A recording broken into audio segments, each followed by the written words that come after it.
A bonus edition of the On Friar podcast coming to you on a Monday afternoon, and figured there was good reason to convene outside of our normal Thursday afternoon time slot after an eventful weekend for the Padres. Derek, how does this Monday afternoon find you? It finds me not swinging and missing very often, much like the Padres' new addition. So it's a good day. It's a good day, Tater. And yeah, that proved itself pretty quickly, pretty much right away on Saturday. Friday you were going solo on the TV side. I was enjoying a beer with a good friend in Tampa, Florida. A little wedding getaway for me when a tweet notification from Jeff Passan popped up on my phone. I thought, oh wow, AJ Preller's done it again. And so I haven't had a chance to really talk through it yet. So figured this afternoon was a good chance to do so. Some initial reaction, but obviously haven't had a chance to see the guy at work for a couple of days. So excited to do that. Some good news, some bad news over the weekend as well. Rough start for Matt Waldron and some discouraging news for Joe Musgrove. So we will discuss it all. Excited to do so again on a bonus edition of the pod. But Derek, there's first another order of business we needed to get to. Okay. That I sprung on you right before we hopped together on the pod. Yes. I gave you a package, and I gave you no details about the package. I said, just don't look at it. We're going to open it up live. I've got something here myself, so we'll both do this together. If you're ready, you want to?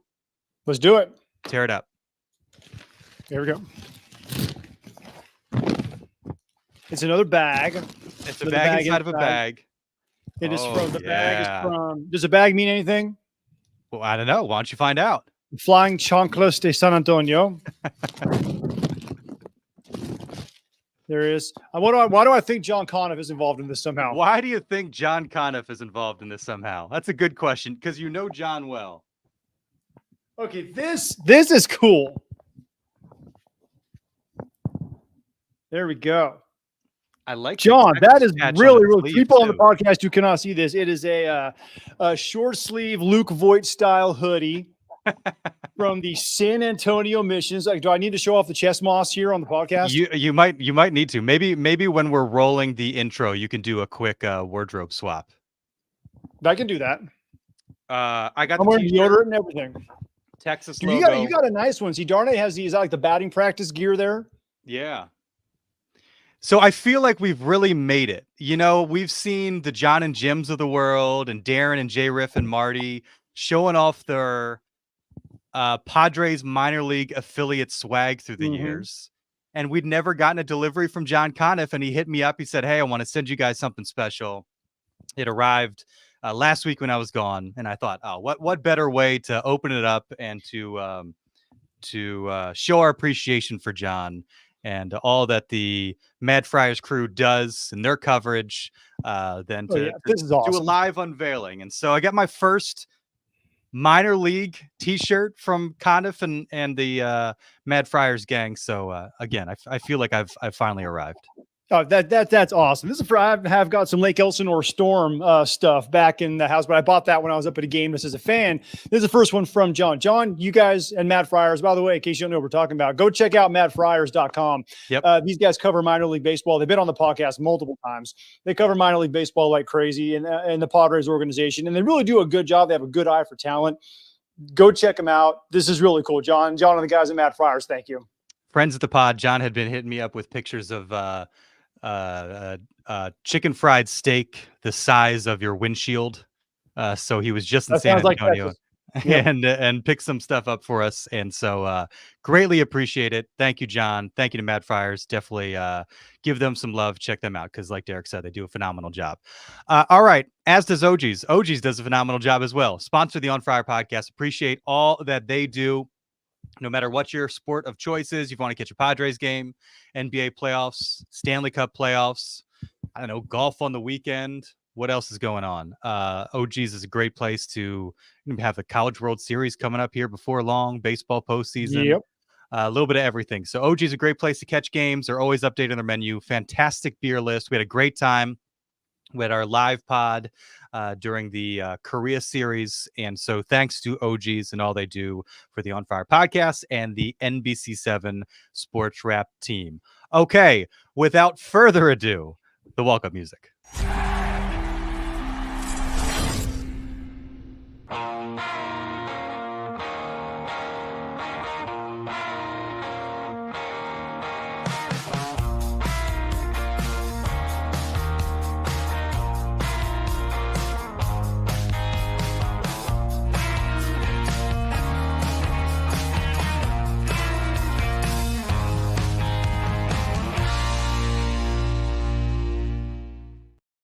It is the On Friar podcast, and look at that! You jumped into the phone booth and Like I'm magically. backstage at a Beyonce concert, man. The costume changes, the wardrobe change comes fast and furious. How's it fit? Looking good? You're pretty solid up here, so it looks It's like it's nice. kind of yeah. It's nice. It's nice. Very, very nice fit. Well done. Perfectly. I even got, like I said, got the Got the hood. hood. So it's new era. Like this is legitimate stuff. Like this is the new era stuff here. So Yeah. now I'm ready to go like become a Sith Lord or stalk people in a dark alley. I know it's working for you. I mean, and you're good for a workout or two a day. You get after it pretty good, so that would be good gear to work up a good sweat in. Oh yeah, Get and then swole. representing the team that sent away 3 players to get us Luis Arraez. So well, good timing on the San Antonio stuff.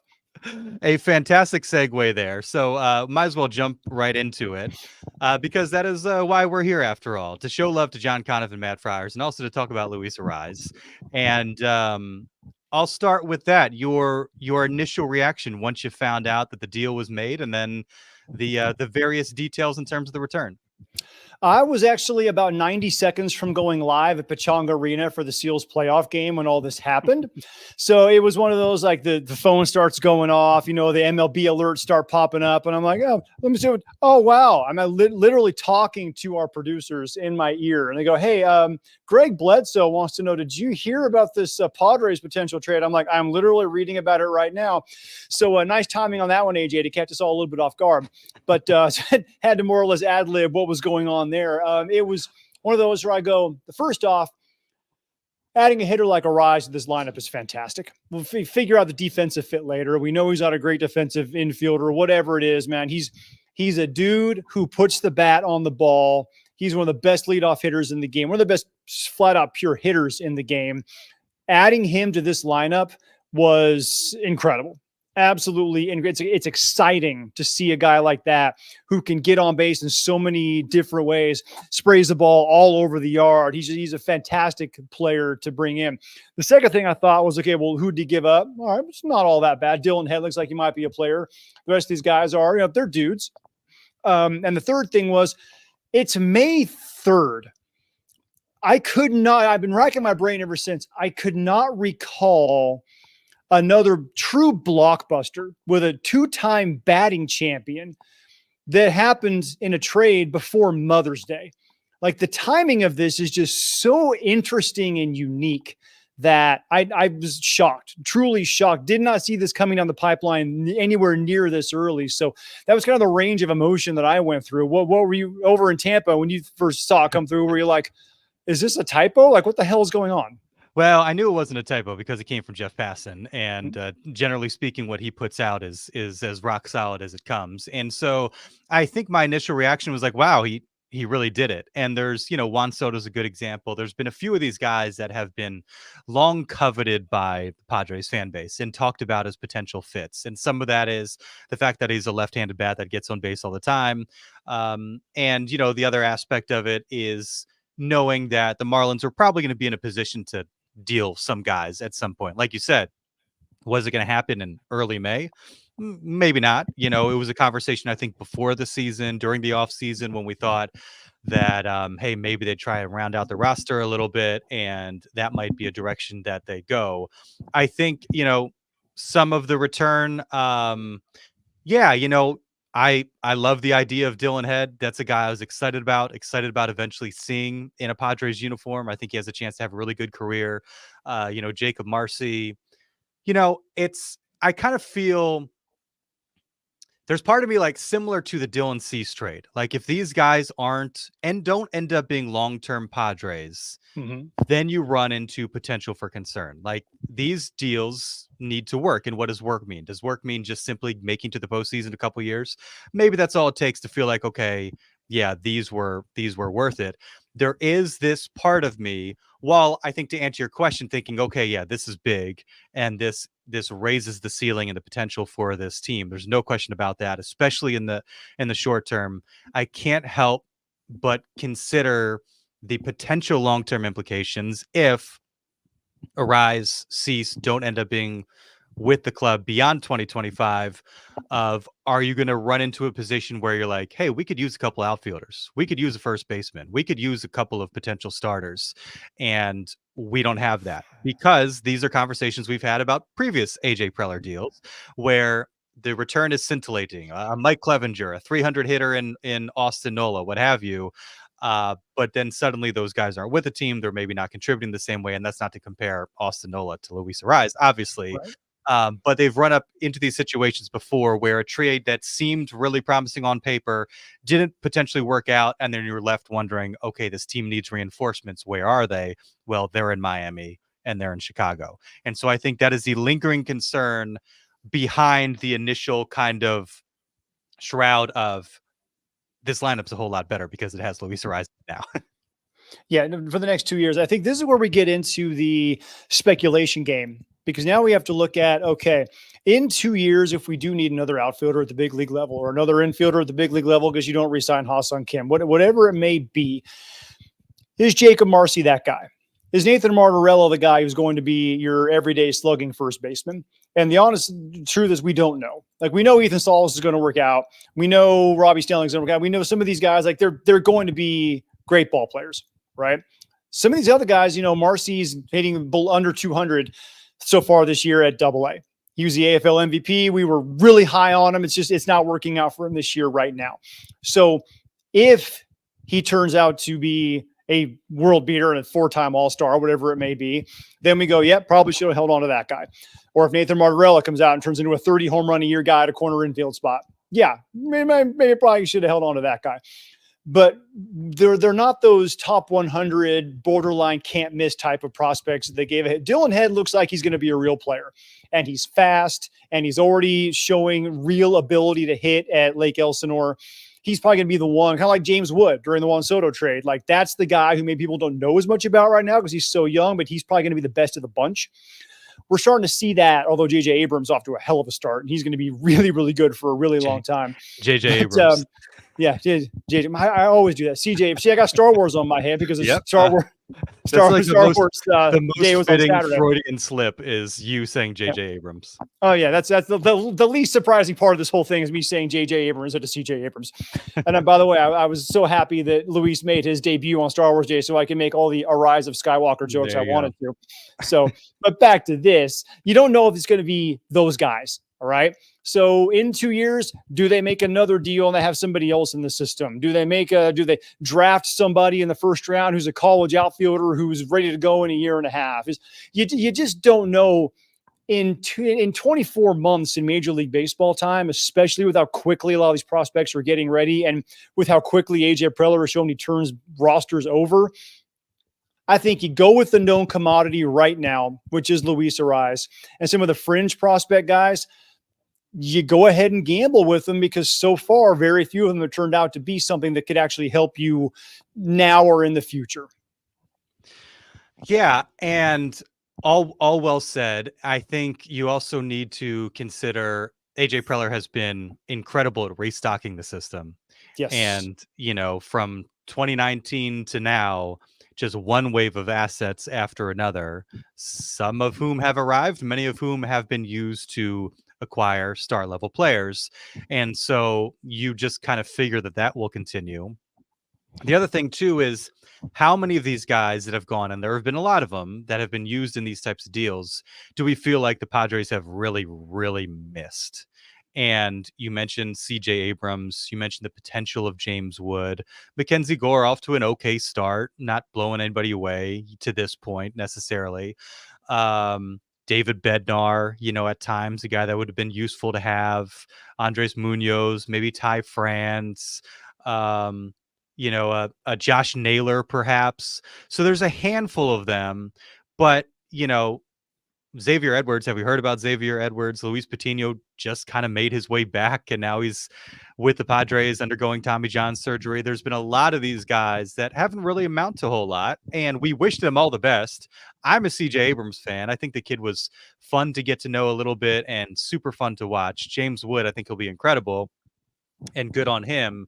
But, the hit rate, of these guys has been relatively low of the ones that have kind of been shipped off to bring star level talent to the Padres. Francisco Mejia, Tucupita Marcano, the list goes on, Gabriel Arias, the list goes on and on and on.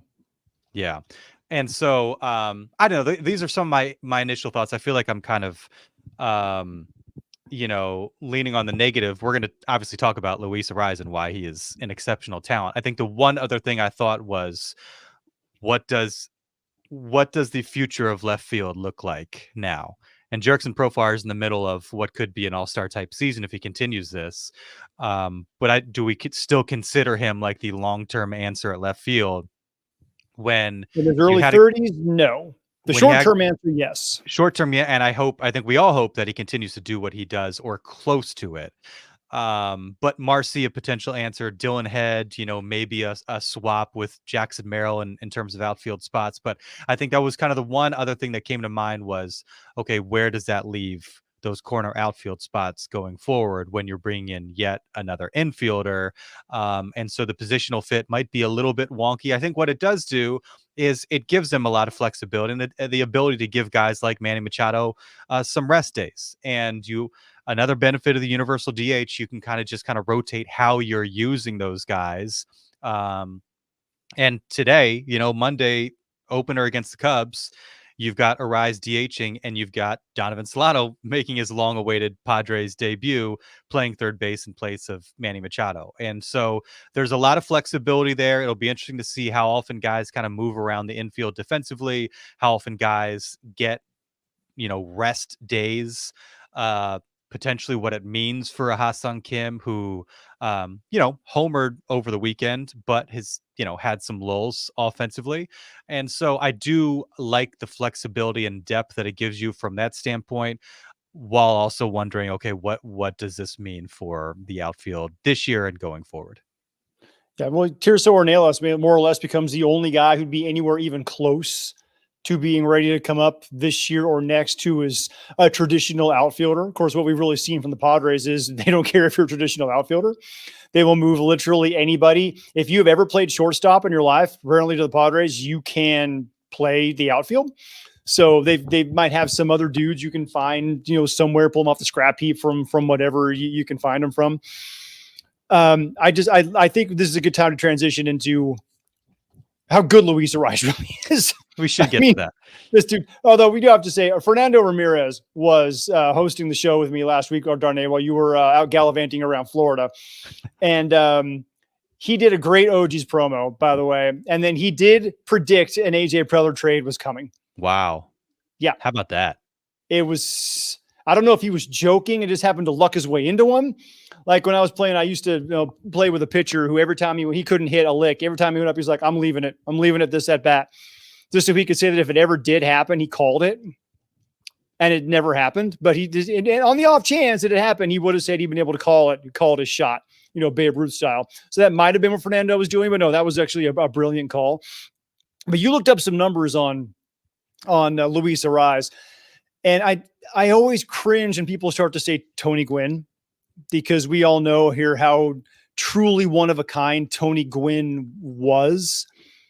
And then I looked at the actual numbers, and damn it, if Luis Arraez's numbers aren't scarily similar to Tony Gwynn in the walkout rate, the strikeout rates, walks to strikeouts, batting average through this point of his career, this many at bats. Like it's really creepy, eerily similar. Just the way that this guy strikes out about as often as we change presidents.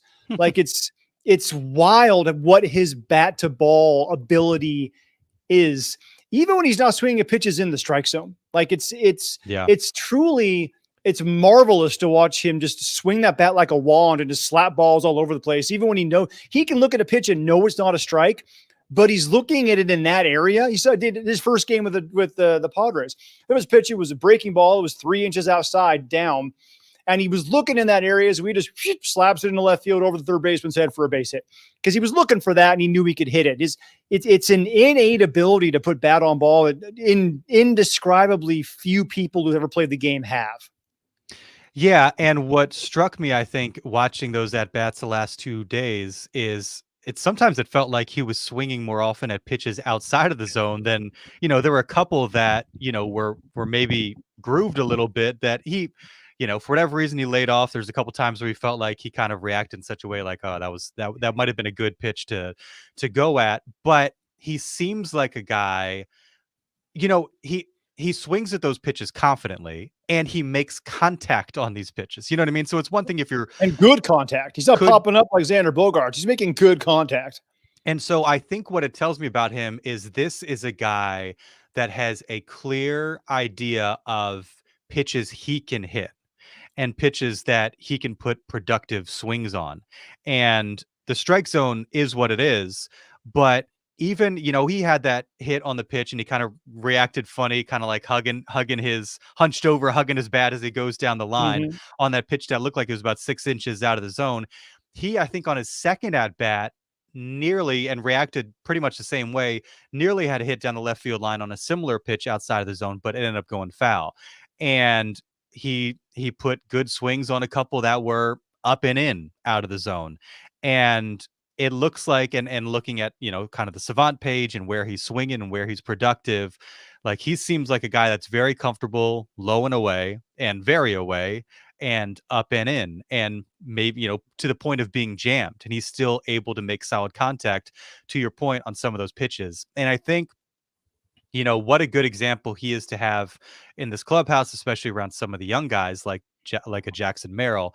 But he seems to really fit, the team's approach this year, which I think, if I were to kind of oversimplify it, is look for your pitch and be aggressive.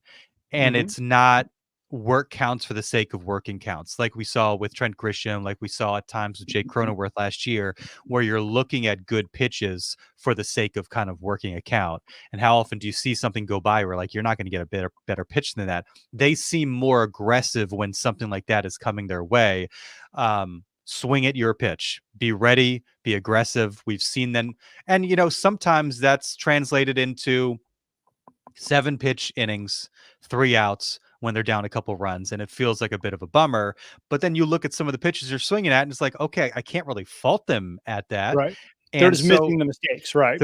They're missing the mistakes. Luis Arraez doesn't seem like a guy that misses many mistakes. And even one of the grounders that he had, I want to say, after his 4th hit Saturday, was his second hardest hit ball of the day. Or maybe it was the liner to center field as well. Struck really, really hard, struck well. And so his approach seems to sync up with the approach of the team, which is, we're not going to work counts for the sake of working counts. We're going to be on the lookout for our pitch and be aggressive and be ready to swing at our pitch. Even if for Arraez, that pitch seems like a pitch that you would not want other people to swing at. Well, case in point, Jackson Merrill, first pitch he sees on Sunday, second inning, gone, 2-run homer. He was looking for a pitch in that spot. He took a rip, and it worked out well for him. I see him pulling back out of his 0-for-19 stretch there. He really makes adjustments nicely. Jesse and Tony talked about this on the radio broadcast, and you see it when you watch Arraez. He walks the plate, and he looks around. And you really don't see this very often with a lot of players these days, because looking for their pitch. He's looking around at what the defense is doing. And I think and I haven't asked him about this, obviously, because we haven't had a chance to talk to him yet, but I think what Luis Arraez can do, and this is part of the reason why, this is all speculation now, why he sometimes swings at pitches outside of the strike zone and might take some that you think is a hittable pitch. He's looking at where the defense is lined up, and he's like, he's so good. He's going, I'm going to hit the ball to left center. So he waits for a pitch in a certain area or a certain type of pitch where he's going, okay, I know I can serve this into left center because the center fielder is kind of shading me to left field, and the other fielders are playing me toward the line. That's the biggest gap in the outfield is in this particular area. So if I swing at a fastball that's on the inner third, it might be something I can hit hard, but I'm not going to put it where I want to put it. So he's looking for that pitch in that spot. And that's why he's able to take that little thing that's 2 inches outside and 3 inches down and still slap it into left center field that turns out to into a double or a triple. I think he can do that with such regularity that he just looks for pitches in certain spots and goes, if I don't get that, until I get to 2 strikes, obviously, if I don't get that, I'm going to lay off it because I know exactly how I can beat this defense right now. And he's so talented that he can stick that pitch exactly where he wants to stick it. Remember, back in the day, you're probably too young for this, but back in the day, there was like baseball hitting competitions on TV, and they would have like zones and buckets of things set up all over the field. And these dudes would hit the ball and you get points if you put it like down the first base line into a garbage bucket. And it's like that's 10 points, whatever it is. I haven't seen that happen in a really long time. It's all kind of gone home run derby. I would love to see Luis Arraez in that format, just putting balls wherever he wants to put them all over the field. And you have to like draw almost like, 10-point shots in celebrity basketball games. Like draw a circle out here, you get 10 points for that. Draw another circle, the warning track out here, you get 20 points for that. I guarantee you he would beat everybody in the game and have like shockingly high scores if he did that. He could put it wherever he wants. It certainly appears that way. And yeah, just been fun to watch. And his first 3 at bats, I want to say Saturday, he saw like 6 total pitches. Hey, he swung at the first strike every time. Yeah. And again, just being ready to hit, looking for his pitches, and something he did exceptionally well. I think in terms of kind of the impact on the lineup, a couple things, Jurickson Profar mentioned a couple times.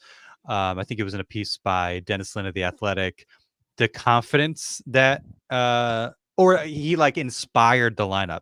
Jurickson felt inspired by the hits that Arraez was getting, the approach, the confidence, the way he went about his business. And this is a Jurickson Profar guy who I think has inspired others by his play. He's not exactly struggling, and even he is kind of fired up and spurred on a little bit by what he's seen from Luis Arraez.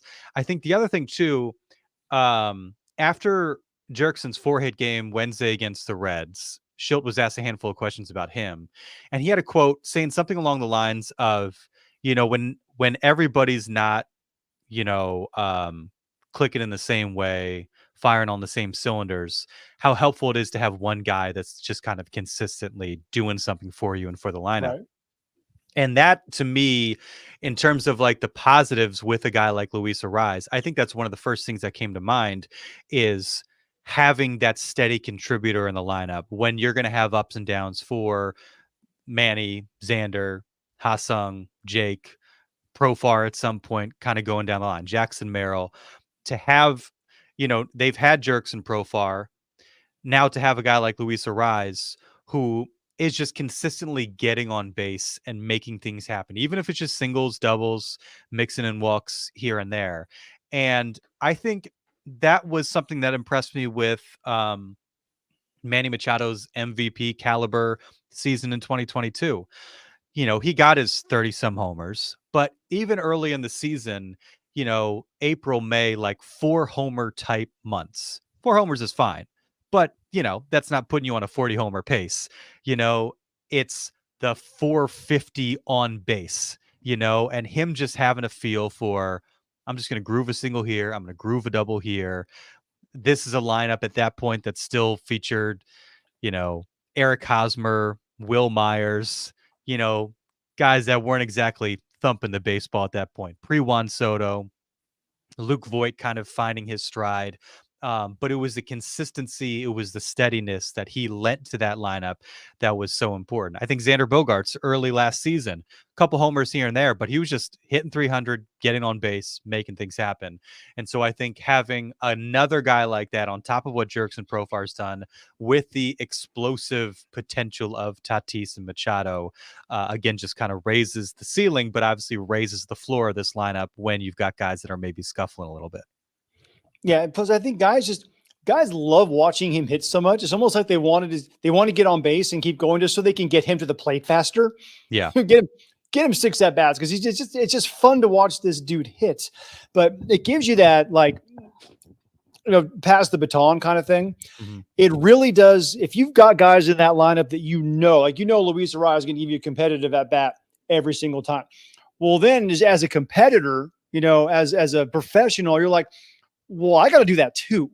That's kind of what I think what Schilt was talking about is if you got a guy in there who is consistently just doing what he's supposed to do, everybody else looks at that. A, looks at the numbers and goes, well, shoot, I want to have those numbers. And B, just goes, man, this dude is grinding every at bat. This dude is giving us everything he has every single day. I've got to step up. And it almost locks them in just a little bit more because that pride starts to jump into the equation and they go, man, I can't let him be the only one. That's my teammate. I need to help him out somehow. Yeah.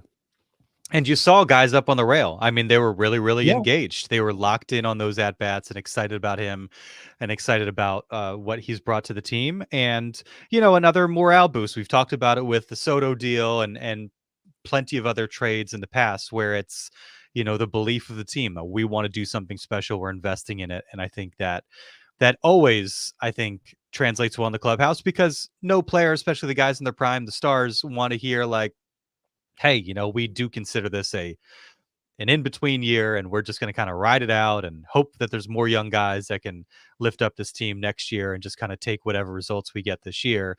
Clearly, that's not the case. I think you have to kind of consider what this season means for AJ Preller and why maybe there's a bit more motivation to swing a deal like this. Now, I think if AJ Preller felt completely safe with his standing with this franchise, I think he'd probably still make this deal. But that's something that you have to kind of consider as well. The reality that if things don't go well this season, he's one of the ones that could, um, you know, pay the price. And so there's probably some motivation, some initiative for him to make a deal like this at a time of year where that doesn't usually happen. So I'm looking at Luis Arraez's career splits in different ballparks. Petco Park, career 304 average, 739 OPS. You're playing a lot of games there. I like that. Oracle Park, San Francisco, 444 average, 1056 OPS. Look out, Giants. That dude is coming. How about Dodger Stadium? This is the crazy one. 333, 945 OPS. Not only in that stadium, but against Dodger pitching, which has been very good for the last like 250 years. Yeah. Arizona, Chase Field, 375, 881 career OPS, which leads us to Coors Field. What do you think Luis Arraez hits in his career at Coors Field, Darnay? No clue, but I would think pretty good. 231, 539 OPS. Of course. I think that's what you call in baseball parlance reverse splits. Yeah. And what are you gonna do? That's really, really funny. I think the one thing, like, seeing that hit that was way out of the zone on Saturday made me curious about like his contact numbers.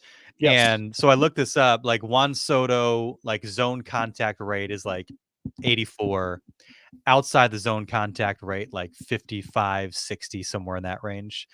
Luis He only swings Arraez, at like 8 pitches outside the zone a year. yeah, exactly. Luis Arraez, his zone contact rate for his career 93.4, his chase contact rate 85.7. And we've seen that. He's chased pitches, in terms of like what our typical idea of like in and out of the zone, because it's right there. But that definition is different for him. But we've seen that already when he chases. It's maybe not necessarily chasing for Luis Arraez because he's so good at putting bat on ball in a productive manner. Okay, so for people who don't know what that means for every 100 pitches inside the strike zone that Luis Arraez swings at, he only misses 7. Which is, I'm not talking about just like, here's a 4-seam fastball right down the middle. We're talking about sliders that land in the zone, curveballs that land in the zone, split fingers that land in the zone, like nasty, filthy stuff from big league pitchers that land in the zone. He still only swings and misses 7 out of 100 times. That's unheard of. That is absolutely. And is there a number where you can look up like what the second highest guy in baseball is? I was curious. I don't know if that's sorted somewhere. Without taking a while to look it up, but I looked at Manny's numbers. I was like, okay, who else is good? Let's look at Shohei Ohtani's numbers. I was like, who else is good? Yeah. Who else has a discernible eye for the plate? Holy crap, the amount of red on his sliders on the Savant page. Gee whiz. Oh yeah, no, it's all red. It's literally all red. Ohtani does nothing wrong. His zone contact rate for his career is 75.9, chase contact rate 55.2. That's weak, Ohtani. Do better. Yeah, seriously. I mean, to try to be a Luis Arraez, you slacker. Yeah. What is going on? So like, can't okay, can't so there you hold go. to him. Even somebody who was hailed as one of the best hitters in the game, still has 18 more swings and misses per 100 than Luis Arraez does. Now we're not taking consideration power numbers here, of course, but that's nuts.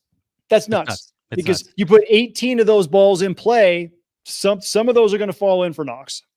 And it reminds me a little something of something that I believe Jackson Merrill said during spring training when asked about, what got him clicking last year. And it wasn't simply swinging at strikes. It was swinging at strikes he knew he could do damage on.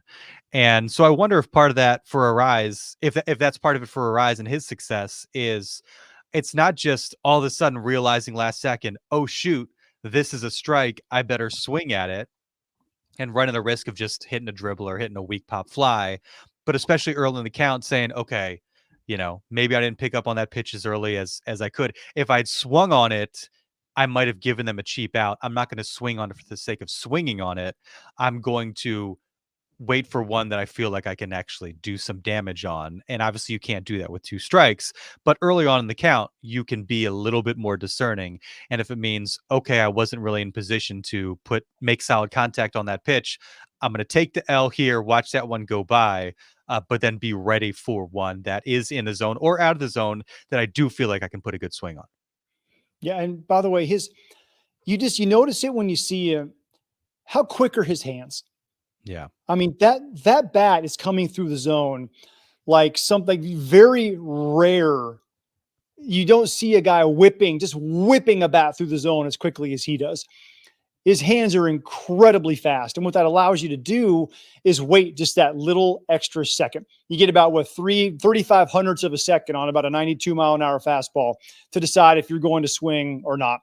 Well, when your hands are as quick as he is, he doesn't have to start his swing as early as other guys do. So he can give you that fraction of a second longer to recognize the pitch and then get the barrel of the bat to the ball because his hands are so freaking quick. It's another advantage that he has. Yeah, no doubt. Jeremiah with a comment and a good segue. Pump for Rise gave me a few flashbacks of Tony. A little concerned with Musgrove and that injury. I think Adam Mazur should be up, and the 40-man roster would be Patino to 15 day. Yeah, I mean Patino's obviously the UCL surgery, but Mazur a guy that worth keeping an eye on. But yeah, I did want to mention some of the pitching woes. See, that was kind of the weekend started with a lot of good. Get to 4 straight wins. You get Luis Arraez, couple explosive performances at the plate, but then it wraps up with Musgrove to the 15-day IL with right elbow inflammation, and then a dud of a performance from Matt Waldron, who's had some good ones, but a little bit up and down, maybe a lot of bit up and down. And I think there's maybe as much concern or a question about that last spot in the rotation and what they should do with it now more than ever. And so I'm curious, like that's the downside coming out of this weekend is, there continues to be questions about the rotation, health-wise, performance-wise, and how that could impact a team that now has a little bit more offensive juice than it did before. They say that Joe, they think he's going to be okay. He even said himself, like, if this was the playoffs, I'd have gone, which is either great or alarming because we know Joe. We've He's just going to go. To and about Joe. If that dude, he's like, I remember one time Steve Yzerman was skating in the Stanley Cup playoffs, and they just listed him as a lower body injury. He had a broken leg that he was skating on, but he just didn't want to tell anybody. Like that would be Joe. He would have a full blown torn UCL. He'd have a torn rotator cuff. He probably will have been attacked by a dog on the way to the ballpark. Hey, so he's got a young he's Joe got Musgrove. rabies. A young Joe Musgrove was heartbroken watching Phillip Rivers lose an AFC Championship game on a torn ACL. Yeah, exactly. And he would have gone on the torn ACL precisely on a frozen field in New England against a team that was undefeated at the time that they almost beat that day. They didn't have LT either. And Antonio Gates was hobbled with the plantar fascia. I'm not even going into that. It still hurts. But he would go if he was on his deathbed, right? He could have Ebola and be coughing up a lung on the mound and he would still be trying to pitch. So hopefully it is just one of those platelet-rich injections. Go to whatever Tiger Woods doctor had in Germany, get one of Don't say those that. That didn't things. work out well for to Nelson Lamet. Yeah, exactly. Yeah, that's the problem with that is if you don't let it take or it doesn't take or you're underestimating how bad the problem is. What I hope this is for Joe is it's just the break in the kinetic chain is eventually going to work its way out. It was he dropped the kettlebell on his foot and then he tries to come back and that leads to a shoulder problem because he's overcompensating and then he's trying to protect the shoulder, leads to an elbow problem. And if he just stops for 2 months, everything's fine.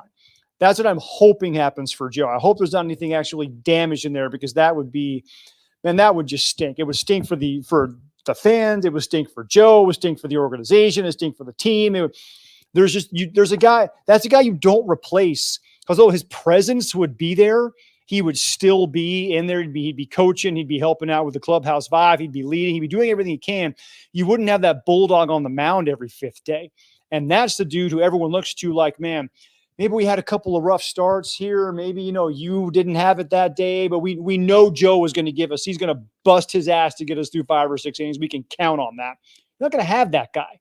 And that's the mental toll of now, well, Darvish is like, man, I can't have a bad day. I need to go through 6 here because we don't know what we're getting the next day. That has an impact up and down your entire starting rotation. Yeah, no doubt. And Joe did say something that I've thought about since this news after his start Wednesday, his best start of the season. As Schilt said, he looked like Joe Musgrove. The velocity was up. He was spinning it well. Yeah. I mean, he looked great. Still not using the slider sweeper as much. And he mentioned, he's still kind of working with that one. But, he mentioned doing a little extra work and leading up to the start than usual. And he said, you know what, I was willing to take the trade-off of being a little bit more tired going into the start than I normally am for the sake of kind of figuring things out and getting to a place where I'm comfortable. And, hopefully it's not a case where that extra work then going into a start caused some sort of flare up. But it's tough. Or tinkering with the new grip on a sweeper, they just start playing with new pitches. That kind of stuff can happen. It's tough. It's just a tough break for a guy that is willing to sacrifice and do that type of work and maybe push himself physically to get to a good spot. And he did, and it showed itself on Wednesday. But hopefully it is what Schilt kind of suggested, just kind of preliminary or precautionary move like the one with Darvish and the neck tightness to kind of give him a little extra rest and reset. And hopefully we see him in a couple weeks and ends up being just kind of a blip in the radar. Yeah, as we talked about, though, with Pitching Ninja, Rob Friedman, though, is a neck is not a precursor to something else. You start hearing elbow inflammation. Yeah. When you go, oh, crap. Like, that's like, okay. So, that's, Yeah. And so we'll see what happens Tuesday against the Cubs. Monday, Darvish, they're getting going here in about an hour. Well, Randy Vasquez is up. I looked at his game log. He last pitched on May 2nd. So that would be tomorrow or Tuesday would be his 5th day. So okay. it falls in line perfectly for him to get the start. He was called up. Really good debut, and then he pitched at Coors Field. So, what do you do with that? Unless you're Dylan Cease, nothing. Yeah, exactly. And then, how are you feeling about the 5th spot in the rotation? Are we still comfortable with Matt Waldron? Yeah. I like him. I'm pulling for Matt. He's done enough good, I think, to weather some of this, although the Padres haven't been particularly good in his starts. But they haven't been all duds. They put them in position to potentially win a game, at Dodger Stadium. But I looked at the knuckleball wasn't missing a whole lot of bats yesterday, and neither was his fastball. And I don't know if it's a chicken and egg type of thing, but spin rate on the knuckleball was up 125 on average. And we know how much of an impact that can have on the quality of the knuckleball and the hittableness of the knuckleball. And so maybe it was just a case of his bad day. Didn't have to feel for that pitch. Yeah. But I think there are some people that are willing to or ready to kind of explore some of the options. I do wonder what the season looks like for Johnny Brito, a guy that looked like he was right there with Waldron for that last starter spot and just had a really, really good stretch before Sunday. do you get to a point where you think about stretching him out and, exploring kind of that starter role with him? Although he's done some good things, out of the bullpen and is a guy that can give you multiple innings. So, yeah, an interesting thing here. I think, it might take a handful of duds from Waldron before you go down that path, but I think it's maybe more top of mind than it has been at any other point in the season. Knuckleballers are notoriously caustic, right? That's the nature of the pitch. I just pulled up a random year. I don't even know what year this is, from Tim Wakefield, right? 6 innings, 5 1/3, 7 innings, 8 innings, 6 innings, 4 2/3, 6 2/3, 7, 5, 4, 4, 3, 5, 6, 5. Like it's all over the place.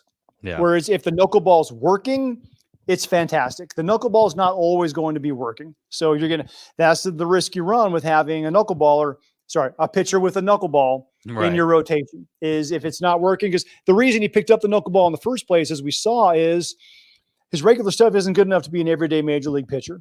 When you add the knuckleball to the repertoire, his stuff then becomes good enough, because the knuckleball coming in at 78 and doing all this stuff. But then his 93 looks a heck of a lot faster because you just saw the knuckleball. When the knuckleball is not an option because everybody can sit on it because he's not throwing it for strikes. So when he does throw it for a strike, it's just sitting there and not moving because it's spinning too much. It's not going to work. So there will be days the knuckleball doesn't work. You don't know when those days are coming. You hope those days never come, but you have to be ready that if you're going to put a guy like this in your rotation, some days he's going to give you 8 shutout. Other days he's going to give you 3 with 7 runs. That's the nature of the pitch. And I think it is magnified in a sense by the uncertainty throughout the rotation. Like Darvish came back, really good start, but you're still waiting for him to kind of string a few together. Now the Joe Musgrove injury, Michael King being like sensational and then not so good, and he was really good his last time out. It wasn't so good the time before that. Dylan Cease has really been the one who's been, with the exception of 2 starts ago, really his only dud of the season, has been really, really consistent for them. And so I think that is what maybe causes a bit more panic around a guy like Waldron, in that maybe it forces you to look for a bit more consistency out of a 5 starter, but that's also why he's a number 5 starter. That's just kind of not the nature of the beast. Yeah. How many 5 starters in Major League Baseball can you rely on every time they take the ball? Yeah. And if Michael King were more consistently the guy we think he can be, and if you and Joe weren't dealing with injuries and that sort of thing, it might be easier to just kind of stomach some of the highs and lows that come with your last starter in your rotation. Right. You don't want to have 2 question marks in your rotation. You can have 1 question mark in your rotation. That's fine. But when you have to lose Joe Musgrove and you have to bring in Randy Vasquez, who's talented as all get out, but we haven't seen it consistently yet at the big league level, then Waldron becomes a little bit more of a scary proposition, every 5th time he gets the ball. And Jeremiah, that's a very good point. Question is, can we afford to throw Waldron out there knowing that he's literally hit or miss? Yeah, he literally is. And the question I have there is, what's your other option? Because Matt Waldron showed that when he's on, he's 6 innings. Bam, you're gonna have a chance to win that baseball game. Is there another guy in the system that you can say is going to, more often than not, 65% of the time, be able to give you a legitimate chance to win a baseball game? And if you don't have that guy, then you're riding with Matt Waldron until he tells you that you can't ride with him anymore.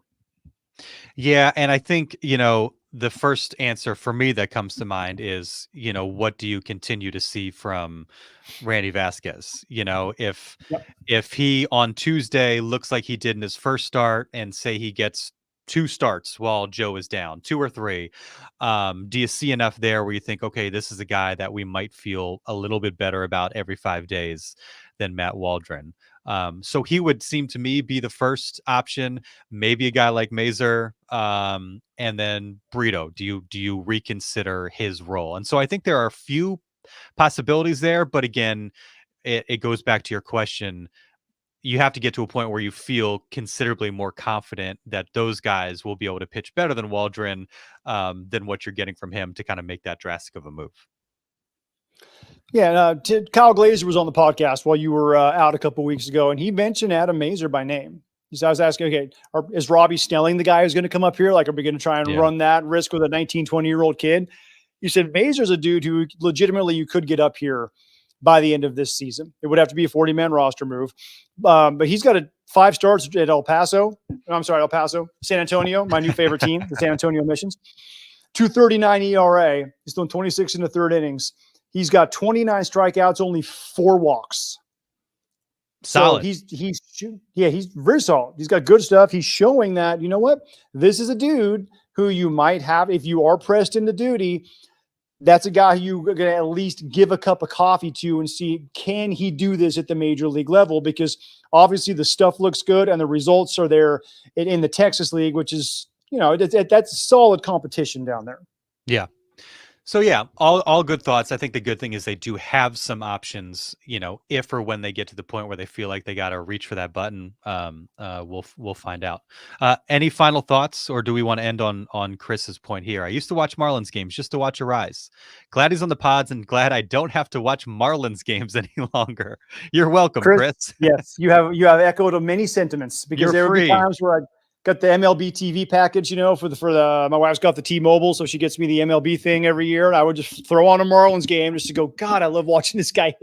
It's so much fun. And now I get to go, man, I don't have to sit through 3 innings of crap to get to Luis Arraez at the plate again. I would literally turn on another game, and it's like check on the app, like, is he coming up? Okay, now I'll go back to that game.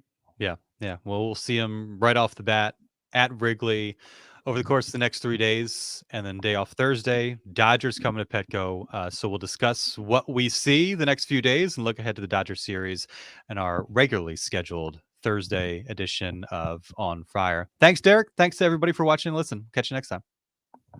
And thanks to John Conniff and Mad Friars.